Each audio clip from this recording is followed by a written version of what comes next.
So Donovan Mitchell set the world on fire last season. He was the Jazz' #1 source of offense.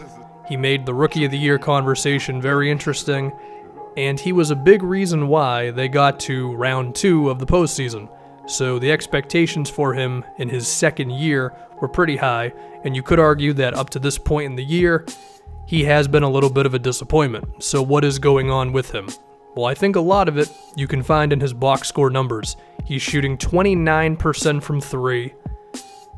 That is carrying over to his field goal percentage, where he's shooting 41%, and his playmaking has not made any improvements either. So what is the source of all this? Well, before I go into all that, I do want to praise Mitchell a bit, because there are still some things he is very good at that I think we need to remember. He's still a great finisher around the rim. His long two-pointers, pull-up jumpers, and all that have been above the league average. And while his playmaking has not been the best thing in the world, I think he's shown some decent signs as well. And now we have to go into the negatives, and we are going to focus on that three-point shot for a bit. Again, he's shooting 29% from out there on 7 attempts a game.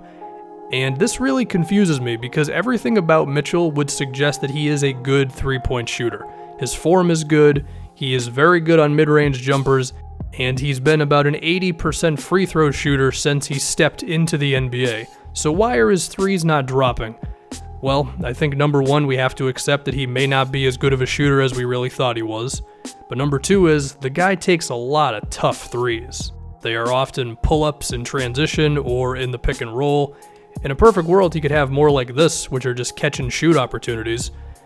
And I think Quinn Snyder could draw up more sets for him like this. But a big problem is, there's not a lot of offensive talent on this Jazz team that can draw in defenders like that. He may be forced to take a lot of his threes like this, moving and with a contest pretty close by. But at the same time, if we could get maybe 1 or 2 more of these type of plays a game, a catch and shoot with him in the corner, that could certainly help him out a little bit. Next, we want to move on to what's happening from within the three-point line. And what's happening is Mitchell is chucking up a lot of really bad floaters from between about 3 to 10 feet away from the basket. This is really what's killing his field goal percentage, as he shoots most of his shots from this area.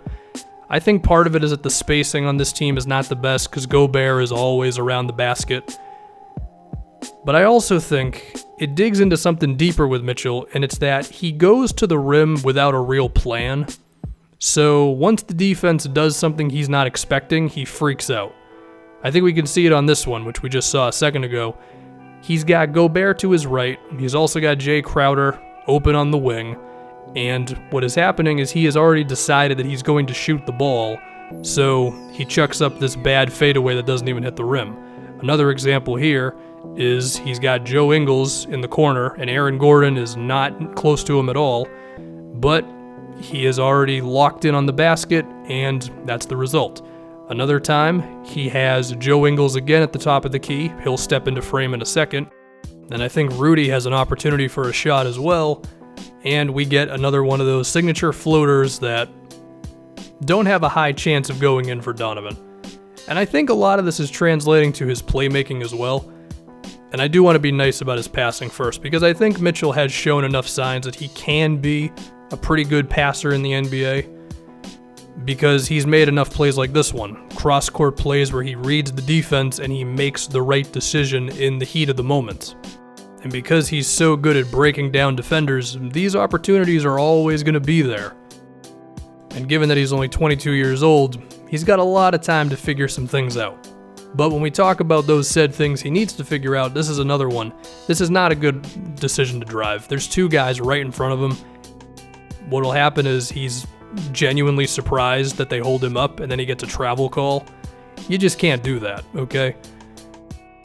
Another one here, the obvious play when the second defender comes is just to get it to Jay Crowder, because he's either going to be open or he can throw it down to Gobert if the defender commits. Instead, Donovan tries to throw a no-look home run pass that clangs off the backboard.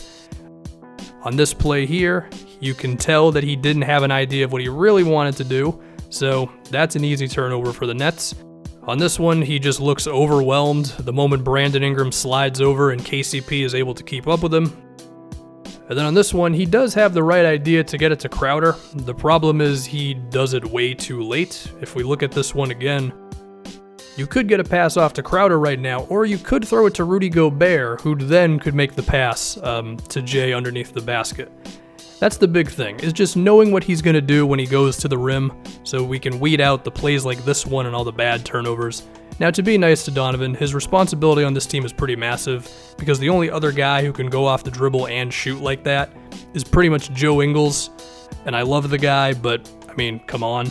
So, yeah, I think it's a little bit of getting some more offensive talent on this team, which is probably not going to happen really until the offseason.